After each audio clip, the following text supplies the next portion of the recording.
Hello, thank you so much for tuning in. Welcome to The Sit Down. My name is Nicola Kemp and I'm Editorial Director of Creativebrief. Authentic marketing, it's so easy to say and yet so difficult to do in practice. And we are so lucky because we're joined by Visha Kudhail today, who quite literally wrote the book on authentic marketing to really get under the skin of why authentic marketing matters and really how you can integrate that into your marketing activity. So, Visha, congratulations on writing the book. Thank you. And thank you so much for joining us. Oh. So to kick off, I would love to hear, why does authentic marketing matter now? Such a good question to start us off with. And thank you so much for talking to me today. So, I guess from my perspective, business is changing so fast.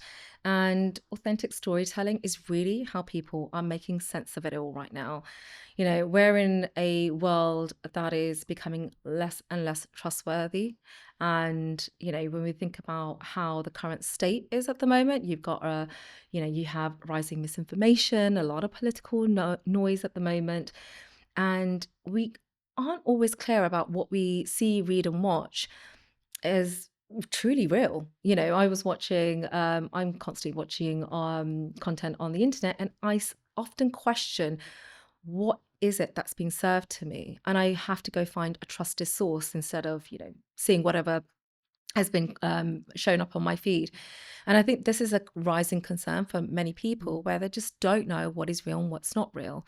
And I guess from my perspective, this is opening up a real opportunity for brands right now to think, wait, hold on a second, we can really carve out a space here for ourselves and really stand out, be unique, be really authentic, be honest, and stand out stronger in amongst this kind of, sea of sameness, this, a rise of big change that we're seeing now that we have more technology and AI introduced to the way we produce content, and obviously I'm painting a picture of a sort of larger cultural problem that we have, not specifically for a brand one, but I do think this is a moment for brands to really stand up and find a way of, becoming more and more resonated with their audiences and deepen connection so that they don't get lost amongst that sea of sameness and meet customers where they are. And I guess the other thing really is, I've been a marketer for a very long time, and I've learned my skills from the businesses I've worked in for many years. I've learned from great leaders, great CMOs that have taught me what I've known as well. And right now, from my view, I suppose if we completely outsource ourselves to AI, our skill sets, our thinking, our voice, then we not only lose the opportunity to scale our brands, but we also lose the opportunity to future proof ourselves as marketers that have these really strong skill sets, because it's all about people. That's really what marketing is about, being audience first and thinking about people at the heart of what you do. Yeah. That's such a great starting point, and we will definitely get back to the AI point in this conversation because it's 2026. It's not possible to have any conversation about marketing or creativity without a big lump of AI slop discussion, which is very important. But I think a lot of people watching this might have an idea in their head, something they want to do, whether it's a book they want to launch, whether it's a podcast they want to create in this chaotic marketplace, because it really is a time of so much noise. I would love to start with just finding out how you wrote this book, how you got it into the world. I love talking about great ideas. I think we all should be idea generators. I guess it's always one thing to have a great idea. It's the second thing is about execution, right? And, I come up with ideas all the time, but not everything leaves my brain. And for me, what I do is really find the thing that I'm most passionate about. And then what I try to do is treat it like a paid job. Like I would write a strategy document around it. I would create missions. I would prepare what my success metrics look like, and I have my own goals. So it really then starts to give me a vision of where I want to take those things. And, this is such a unique moment that we're in where anyone can be a maker or a creator and a trier. So, you know, do it. And, you may fail. And if you're going to fail, you've learned so much along the way. And that's how I've always treated everything I've done in the past. So in the case of actually starting a podcast, my intention was to create a podcast, and I did 2 seasons of them, which I was started with the intention to help younger people understand more about the creative industries. And I have a really good network of people that said, yes, I'll be a part of this. And I brought in ballet dancers and authors and writers. And this was for me to help a community to understand, diverse young community to understand they could be those people. There's space for them in this world. But as I was starting to do those podcasts and start to create the show, the goalposts started to move a little bit. It became a lot of leadership lessons that were shared. And then suddenly I was finding a very different type of listening-ship, like a different listening audience coming through that were senior marketers. And that then took me to a different direction, which was, bringing it a bit further into the marketing community. And that meant, doing a really brilliant partnership with Creativebrief, which I was really proud of, and actually creating sort of physical moments for the podcast as well. So I launched an event with, I did a talk with Advertising Week Europe. I did a talk with Soho House. I brought, I worked with the River Group as a production house. And so that's how it started to evolve and change. So I guess my point with that is, when you start with an idea, it's never going to be perfect, or it might not be the thing that you end up with. So just go for it and then tweak and change as you go along. And then when I got to the book, I have never written a book before. As a marketer, I'm more used to short form content. The most amount of words I would have written myself would have been up to 1,000 and more than that. And I was committed to write an entire book, which is over 75,000 words. So for me, during that process, I went through a very interesting journey with the book writing. I had wanted to write a book, but I had a very different idea in my brain. And I went to go meet lots of people about it. I got feedback on my concept. I went and spoke to lots of literacy agents, and some actually said, no, I'm not interested in that idea, which is fine. That's how you go find your agent. I spoke to Puna Bell. I asked her, what do you think? How did you get into this? And she gave me some tips and gave me some really good advice. I started to go to events, and suddenly I was amongst writers, and I was kind of treating that as a sign. So when the publisher came and spoke to me about writing a book, I had a very different view of what type of book I was going to write. And then we ended up getting into a discussion around a marketing book. And that's how that journey shifted for me a little bit. And I thought, this is the first time I've ever done it. This is definitely a learning curve, because writing a book is very different to marketing. And so for me, it was more of a natural progression into something I already know, because marketing is my expertise. So I was able to readapt what I already know and then apply it in a very different way. So that's the start of that journey of how I started to write a book. I love that. There's so much to unpack in that. Yeah. But I think that the crux of it is that you started conversations about your idea.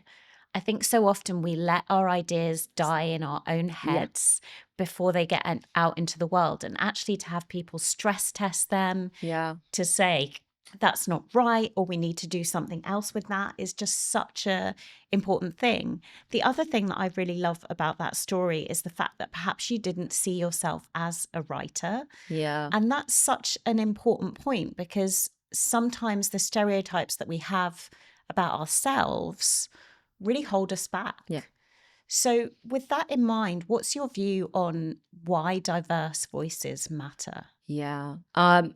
Because diverse voices matter, and I think especially in marketing, because everybody has a very different way of applying their marketing practices, and the community is so diverse, business models are so diverse, that it's more and more important for us to be able to learn from different industries and different sectors. And that's why, I guess, I was hear a publisher say this to me straight out: if you're writing a book on marketing, and there's several other books around that as well, that's not direct competition, because you are literally in an area that is evolving and changing constantly. So in my perspective, I learn from other brilliant people. I know there's a fair few voices that are very vocal about marketing, specifically on LinkedIn, or may have written a book themselves. I listen to those folks. I listen to audiobooks all the time. I read a lot, so I'm always constantly myself learning from other people. But from my perspective as well, I think we need to have more voices specifically around this modern era, around technology and understanding what those things are, because I've learned so much in my career around data, about trust, which is what we need to be applying in our marketing practices right now. And those aren't theory based. Those are things that I've actually learned and have had to do, or have to, ideas that have been, thrown around and seen that I've either, executed well, or maybe it's, something I've had to learn and pivot from. So those are all the wins and learns that I have learned that have been put into this book. And I think that's why it's really useful from a modern marketer's perspective. I've seen lots of change and shifts happen in different types of business models. And I guess, if we're going to, navigate this world that we're in right now, we've got to learn from each other as much as we can. Yeah. I think it's so interesting that you mention the practitioner mindset, because we've had such a chaotic year this year, and it does feel like fixed positions, academic theory, marketing theory. It can only get you so far in such a fast moving landscape. Yeah. So how has that practitioner mindset come to play in this book? Yeah. I mean, I have studied marketing. I've for a very long time as well, before I actually became like the person doing the job.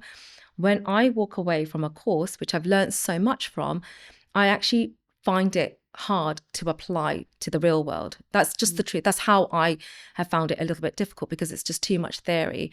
Whereas actually, when you're in an actual practitioner role and you're an actual marketer doing the work internally, you're not accommodating for pivots and changes and stakeholder management and, things changing in the world, which makes you think about trust and crisis management, and how you bring your teams together, how you then make sure you're communicating authentically and well, and articulate your company's messages.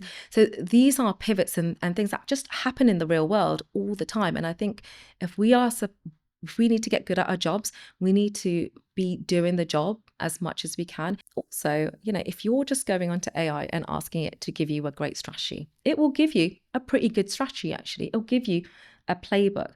But then adapting that to the real world, that takes critical thinking, your own skill sets, being able to interpret data. Not a lot of people know how to interpret data very well at the moment. Learning how to write a brief. These are things you learn as you go. This is things you learn from gaining feedback from other people. It's about how you keep yourself accountable to these things as well. So being in the job really, really, really matters. I mean, I've got specific frameworks that I have known that I've taken from one company to another company to another company, but I don't apply that framework exactly how it is, because the goal and the success metrics and where the company is going and the vision all matter to make that framework really work harder. So it's about being able to readapt as you go along. So that's why I think that matters. Yeah. That adaptability is so important in this market. And I love the point that you make that data doesn't always give you all the answers, because so often, I know personally, when I'm using AI, often what I will get back is validation rather than critical thinking or being challenged. And with that in mind, and thinking about how marketers have to hold concepts quite loosely and have the humility to apply them and compromise in how they use them in their own organizations. When we say authentic marketing, that means so many different things to different people. So explain what authentic marketing means to you. So I studied authenticity quite a lot before I started this journey. And there's a lot of material for me to look at, because interestingly, authenticity has been something that has been studied a lot. Philosophers have been investigating this for centuries, because it's such a fascinating topic when you understand what it means in its truest form. So from what I've understood of what it is being, it's all about your behavior. So it's about your words need to match your beliefs, and they need to be consistent, and they need to be aligned. And for so long in the industry, and I guess in the wider marketing community generally, we've confused authenticity for being one of two things. The first is confused it for being related to being truthful. And truth is all about accuracy, being factually correct. And, so for example, is my product pricing and, transparent? Does my product do as it's advertised to do? So that's all about being factually correct. And authenticity is about the alignment of your behavior. So it's more about the consistency of what that is. And that is from your tone, your message, your advertising, your actions, to how your CEO shows up. So it's really about how that alignment meets the expectations of the audiences that you're trying to reach. And so really that's about, truth is about being factually correct, and then authenticity is about saying things in a way that it feels real. And the reason why I think it's important to understand that is because you can have truthful brands, but they could come across insincere if they don't think about relatability and understanding their audiences. And I guess the other thing is that, for so long, we've also related authenticity to being on TikTok, for example, or like any social media. And where there's a place for that, that's not really what makes you an authentic brand. It's about the story and the connection that you have with your audiences, not jumping on a viral trend, which is fun and entertaining and engaging. But the amount of discipline that you should be putting into your advertising and your content, i.e., understanding an insight, understanding data, being able to meet your customers' unmet needs, is the amount of strategic thinking you should be putting into your content, because that is how you authentically create a connection with your audiences. So that's really what it is. So in my view, it's more of a psychological concept when you think about it that way. That's so fascinating and so deeply explored in the book, because that red thread through all those different platforms and places that you turn up as a brand, that's really difficult to do. That's deciding what it is you stand for and standing for it all the time. So, with your exploration of authentic marketing in mind, why are brands getting it wrong? Why are they just doing that one? I mean, it's 2026 and Yeah. people are still briefing in, make this viral as Yeah. their authentic marketing strategy. Yeah, honestly, I find that quite surprising myself. And I think a lot of that has to do with a couple of things. I think from my perspective, it's the reason why brands have been getting it a little bit wrong has been because of different push and pulls that they've had to deal with internally and externally. And, starting from the top, let's be honest, like every business is set up in very different ways. Every marketing team is set up in very different ways, and we need to appreciate that too. Some teams are set up in silos. So, you have a different demand gen team, a different brand, marketing team, a completely different product marketing team. They may not sit together. They may have different bosses. They have different OKRs.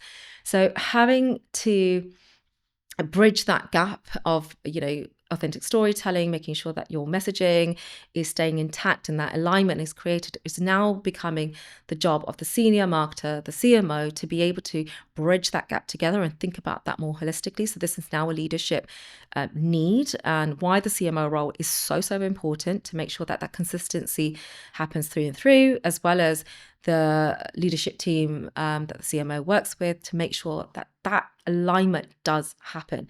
And where we see it break down is when, you may get a marketing team just kind of working on their own stuff and might not think about the other teams and things like that. So that cross-functional alignment is critical.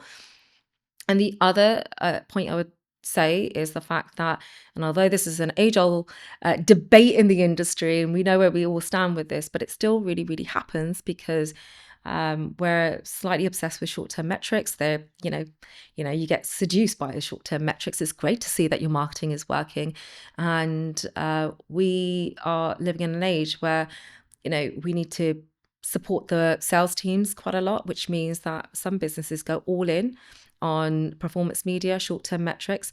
And what that does do is change the relationship and the storytelling to the audience that you're talking to, because you're going from storytelling formats that are about connection and values and, about audience relatability and, talking about your strengths and flaws and things like that, to then going to a buy me now perspective, concepts. And I do think that both of those things need to work together, hand in hand. They're like a marriage.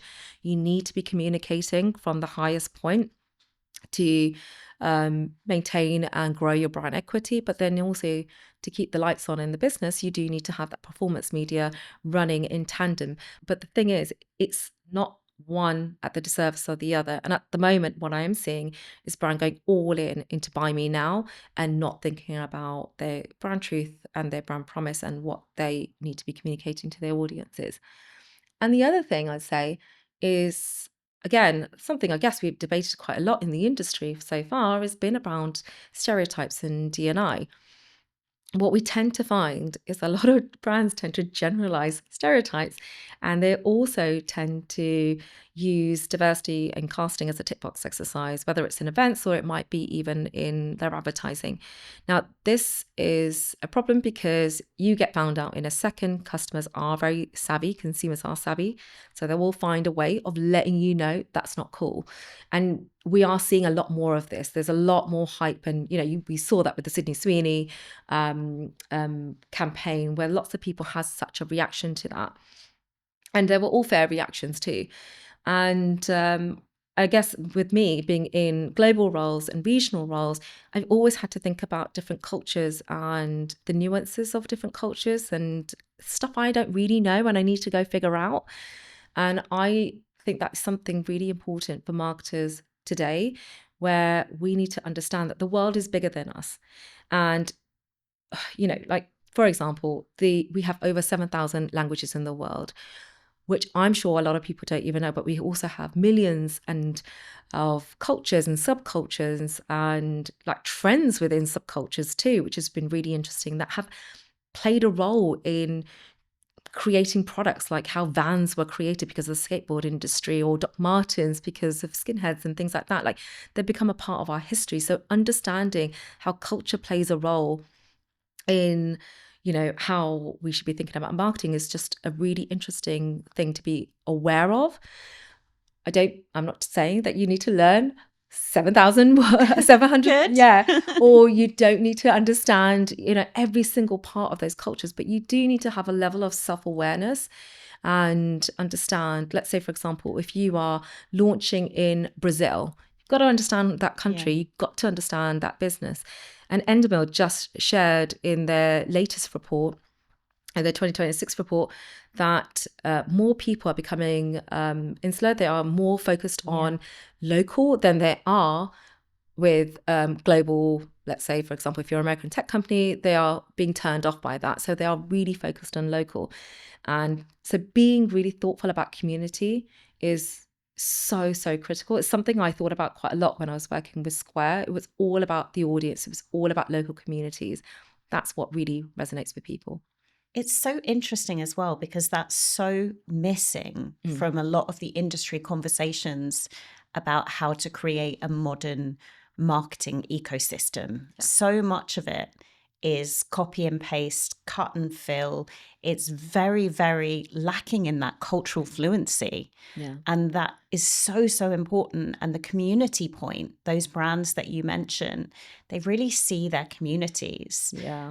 In your view, who is killing it with that approach, with that authenticity? I mean, I investigated a lot of brands throughout this process, not only using my own thoughts from the businesses I work with that have always been authentic when I've been working with them, but I also looked at real world examples. And I'll give you a few examples that I really thought that stood out strong. So one is Nike. Now, this is before they have lost. Nike. I love Nike, and also before they lost their cultural identity and lost their way a little bit. This is the stuff they were doing pre that era. They were just really focused on the consistency of their value and making sure that they were communicating that at all times. Like, the Dream Crazy advertising campaign So powerful. It was all about taking a stance. So it was all about giving their brand a voice. And I think that's really resonates. So you don't see them shoehorning a shoe, excuse the pun, in all parts of their advertising. They were trying to create a feeling. And that's why Nike's become a power brand, because of the fact that they've been consistent in their values. And they have got one of the strongest NPS scores. They have got a strong brand equity. They're a strong brand that will be resilient in any kind of unpredictable market because of that amount of time that's been spent doing that. The other brand I'd like to mention, which actually came as a bit of a surprise to me because it's Elf, and I wasn't really aware of them, if I'm honest with you, of their marketing. But I actually saw their CEO speak on CNN, and he was talking about their D&I policies and culture. But the way he was communicating it was about, basically he was saying that D&I is really important to them because it is the way that they are able to talk to their audiences and create products for their audiences. So they think about D&I when it comes to product innovation. They think about the makeup of their staff because of that. And they think about that in their marketing. So they've actually connected the dots in all of those key components. And that's kind of shown up in their profits. Their shares were up. And then as I started to investigate them a little bit more, I saw that they were also creating campaigns against Trump policies. And they were also talking quite a lot around, they were campaigning for more women in leadership roles. So they've actually they are living and dying by their values. And that's a full-on integration. And another brand, this one also I just really love. But I actually interviewed quite a lot of people through the process and the making of this book. And this brand, the reason why I want to talk about it is because this is JD Sports, and they did something very unique during Christmas. And this was the family portraits ad. And I know I'm speaking about Love an that ad. It's stunning. It's so lovely. And what was really interesting when I was speaking to Natalie Graham, who's the CEO of Uncommon, about this, she told me that a lot of that came from the brand itself. So this was a really great integration between a creative agency and a brand, where the creative agency amplified the brand story. They didn't change it. They didn't change who they are. They just simply took what the brand stands for and then made it better and grew it. And that's why it felt really like a really authentic partnership too. So I think that connection really matters. But also there's so much relatability to it. Not everybody will have Christmas around a table. Not everybody will have a magical Christmas. And it just really showed a Christmas I guess I was really used to. So it was just felt really real. And the reason why I'm bringing this one up is because that one is really rooted in audience first thinking. It's using data and insight to tell a really strong concept. And I love all three of those examples. They really provoke an emotional reaction. Mm-hmm. And they've got that red thread that runs through them, but they've also got that real cultural fluency. Yeah. And I know everyone is probably eye rolling when I go to this subject, but we've got to touch on AI and the role of AI in authenticity, because as an industry, we have a deluge of headlines on the daily that AI is coming for our jobs, AI is killing creativity. Yeah. But how can we use AI to upweight authenticity? Yeah. So I actually cover AI quite a lot in the book itself. I do, like you say, it is a part of modern marketing practice. We all need to learn it and understand it. But as you call out, there is a lot of hype around it, and it's still not as sophisticated as people think it is. It's getting better as it's going along. What I wanted to do in this book was not focus on things I don't believe in. I think creativity is still all about the human and where it comes from. I think AI is a good enabler. It helps you perhaps do more polish on your content. It can help you in different ways. I don't think it's going to replace great creatives. I don't think it's going to replace good marketers. And I think the brands that really understand that and understand the power of great creative and marketing will get it sooner than they realize. So the way I've started to focus on it was just really good ways of applying AI in a more strategic way. So I covered it in several different elements. One of them being making the e-commerce experience better. So generally speaking, the e-commerce experience, websites generally have been find, buy, click, purchase, done. It's not exactly a warm experience. Whereas actually what you can do now with AI, it mimics human language, it spots patterns. So being able to find ways of guiding people through the e-commerce experience where it almost can feel like an in-store experience but not, can be really helpful to build that sort of authentic connection with audiences. So there's lovely ways of making like that sort of experience warmer. The other side is that we talked a bit about data. When you're in a marketing team, you are literally looking at reams of data to get to the core insight. And generally speaking, we have lots of docs decks that are in various different places. And I think AI is a really great way of doing a couple of things, which is consolidating data at speed and helping you become more productive and faster. And then also being able to help you also spot your gaps as well. There are so many biases that we have. That's why it's great to talk to people and work amongst people. But there are opportunities to use AI to go like, what am I missing here? So it's a really good way of like checking your bias as well. So consolidation of data, checking your own bias. But with that, I want to say with caution, when you are observing data and looking at reams of information, you still have to, again, this is why critical thinking is important. AI will only scan for the things that it thinks is important versus how a human might scan for. So you've got to be able to read the data with context in mind. And I'll tell you a quick story.